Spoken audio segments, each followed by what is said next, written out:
اختر شیرانی ایک شاعر گزرے ہیں، بڑے ہی باکمال شاعر تو کمال کے تھے، لیکن ان میں کچھ خامیاں بھی تھیں، اور خامی ان میں یہ تھی کہ وہ بلا کے شرابی تھے، بہت زیادہ شراب پیتے تھے، اور دوسرا یہ کہ وہ اپنے سامنے کسی کو خاطر میں نہیں لاتے تھے، کسی دوسرے کو کچھ نہیں مانتے تھے اپنے سامنے۔ تو ہوا یہ کہ اس دور میں یہ جو کمیونسٹ کچھ نوجوان، یہ لہر بہت زیادہ عروج پہ تھی اس وقت کمیونسٹ کی، تو کچھ نوجوان آئے ان سے سوالات اور جوابات کرنے کے لیے، تو انہوں نے کیا یہ کہ آتے ہوئے 2 شراب کی بوتلیں لے آئے ساتھ ان کے لیے، انہیں آ کے شراب کی بوتلیں پیش کی، انہوں نے وہ دونوں بوتلیں شراب کی پی لی۔ جب وہ بوتلیں پی چکے اور اپنی پوری مستی میں آئے تو پھر ان نوجوانوں نے ان سے سوال کرنے شروع کیے۔ ایک نے سوال کیا کہ جوش کے بارے میں آپ کا کیا خیال ہے؟ تو کہنے لگے کہ شاگرد ہے اپنا۔ دوسرے نے کہا کہ زہیر کاشمیری کے بارے میں کیا خیال ہے؟ تو کہنے لگے اچھا ناظم ہے۔ انہوں نے پوچھا کہ فراق کے بارے میں کیا خیال ہے؟ تو وہ آگے سے مسکرائے۔ ان میں سے ایک بدبخت جب اس نے دیکھا کہ یہ فل نشے میں، تو اس نے پوچھا کہ آپ کے نبی کے بارے میں کیا خیال ہے؟ تو اختر شیرانی نے جب یہ سنا نا تو ان کی آنکھیں کھلی کی کھلی رہ گئی، اور جو ہاتھ میں ان کے گلاس تھا وہ گلاس اٹھا کے اس کے سر پہ دے مارا، اور کہنے لگے بدبخت، تو ایک نشے میں چور آدمی کے سامنے، ایک گناہ گار سیاہکار آدمی کے سامنے اس حالت میں اتنی پاک ہستی کا نام لے رہا ہے، تو مجھ سے میرا ایمان چھیننا چاہتا ہے؟ ایک گناہ گار کے پاس اس کے سوا ہے ہی کیا؟ تو مجھ سے میرا ایمان چھیننا چاہتا ہے؟ امتی گناہ گار ہو سکتا ہے، سیاہکار ہو سکتا ہے، روح سیاہ ہو سکتا ہے، لیکن اپنے نبی کا بے وفا نہیں ہو سکتا۔ اس وقت یورپ میں مسلمانوں کی تعداد میں اضافہ ہو رہا ہے، اور بہت تیزی سے ہو رہا ہے۔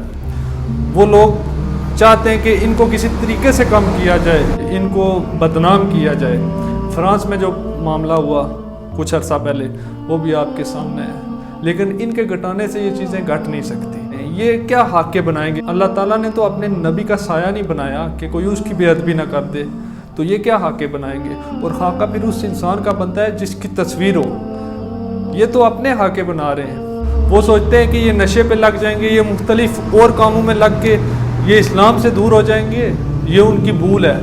مانا کہ ضرورتیں ضروری ہیں زندگی کے لیے، مگر یا رسول اللہ آپ سے ضروری تو زندگی بھی نہیں۔ اس وقت ربیع الاول کا مہینہ چل رہا ہے، مسلمان پورے دنیا میں جہاں بھی مسلمان ہیں وہ اپنے نبی سے اپنی عقیدت ظاہر کر رہے ہیں، مختلف طریقوں سے وہ ان کا ذکر اذکار کر رہے ہیں، ان پہ درود پڑھ رہے ہیں، سجاوٹ کر رہے ہیں، ہر اپنی گلیاں اپنے گھر روشن کر رہے ہیں۔ ربیع الاول میں دیکھا جاتا ہے کہ کیونکہ ہر دور میں کچھ ایسے لوگ ہوتے ہیں کہ جو فسادی ہوتے ہیں، جو فساد برپا کرنا جانتے ہیں۔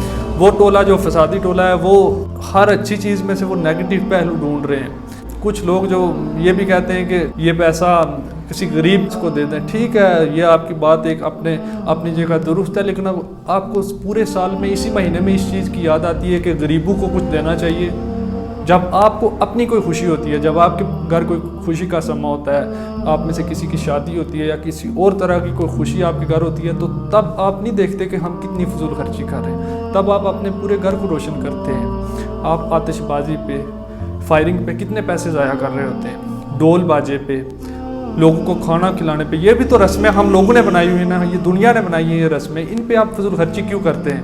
لیکن جب 12 ربیع الاول کا مہینہ آتا ہے تو کچھ لوگ اٹھ کے اس چیز کو ہائی لائٹ کرنا شروع کر دیتے ہیں کہ یہ جو آپ چراغاں کر رہے ہیں اور یہ جو پیسہ آپ اس کام میں لگا رہے ہیں یہ غریبوں کو دے دیں۔ ٹھیک ہے، غریبوں کو دینا چاہیے، پورا سال ہے ان کو دینے کے لیے۔ اس مہینے میں اگر کچھ لوگ اپنے نبی سے اپنی عقیدت ظاہر کر رہے ہیں تو آپ ان کو تو نہ ڈیگریڈ کریں، آپ ان کو برا بلا نہ کہیں، آپ اپنی محبت کا، اپنی عقیدت کا اظہار کریں اپنے نبی سے، اور جس طریقے سے آپ کر سکتے ہیں کریں۔